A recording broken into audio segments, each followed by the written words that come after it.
there's a young man who's a construction worker, and he's working on the construction of a masjid, of a big grand mosque. And at the completion of the construction of this masjid, the sultan who ordered the construction of the masjid, he wanted all of the construction workers to leave. And the reason is because his daughter had asked him, this is the princess, the sultan's daughter, she made a special request that after the construction of this big, beautiful, grand masjid is finished, she wanted to be the first one to go into that masjid and pray 2 rak'ahs in the musalla with no one else there. So this was the request of the princess. So as the masjid is finished, the construction workers leave, and this one construction worker, he was falling behind. He was late, and he didn't realize that everyone else had already left, and they had allowed the princess into the masjid to go pray. So as he's leaving, he catches a glimpse of the princess inside the musalla of the masjid praying 2 rak'ahs of nafl. And the scene was just so incredible to him. It was such an amazing scene. And he basically just fell in love with the princess. It was just a very beautiful image to him, and he fell in love with her. And it became more than that. He became infatuated with her. So when he came home, he told his mother about what had happened, and he said, you have to go to the sultan and ask for the princess's hand in marriage. And the mother said, I can't do that. You're a construction worker. No one's like, the sultan's not going to have his daughter marry you.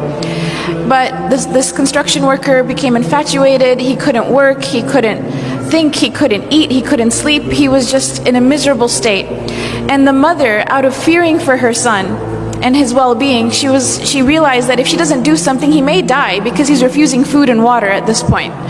So she goes to the palace and she asks to speak to the sultan, and the guards, they turn her away, and she insists and she says, my son is going to die, I have to talk to the sultan. So finally they let her talk to the sultan, and she mentions the story to the sultan, and the sultan asks that she come back with the construction worker.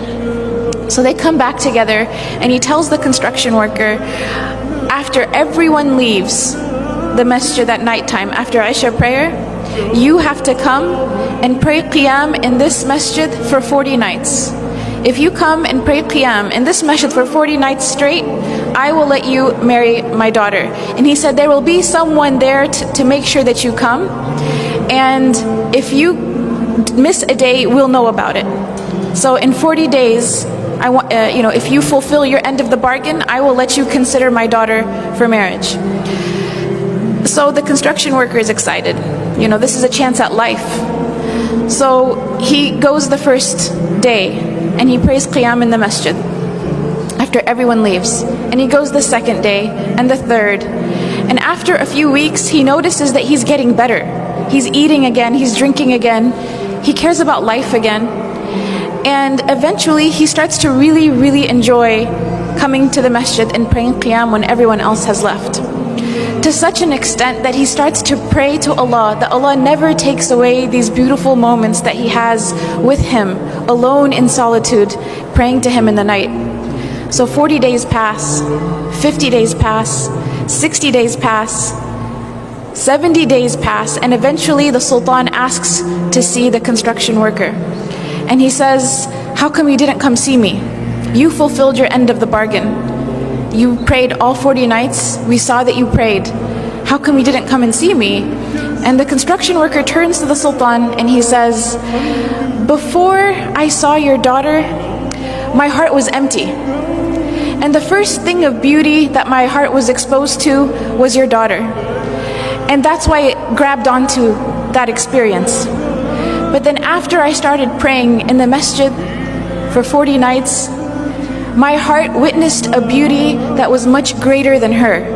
My heart witnessed a beauty that it has never felt before. And he tells the sultan, he goes on to say, thank you so much for offering me your daughter to consider, but I am happy where I am and I am in no need of her.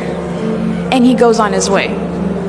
And he doesn't marry the princess because he had found a love and a beauty and a happiness that was much greater than just seeing the princess that one time.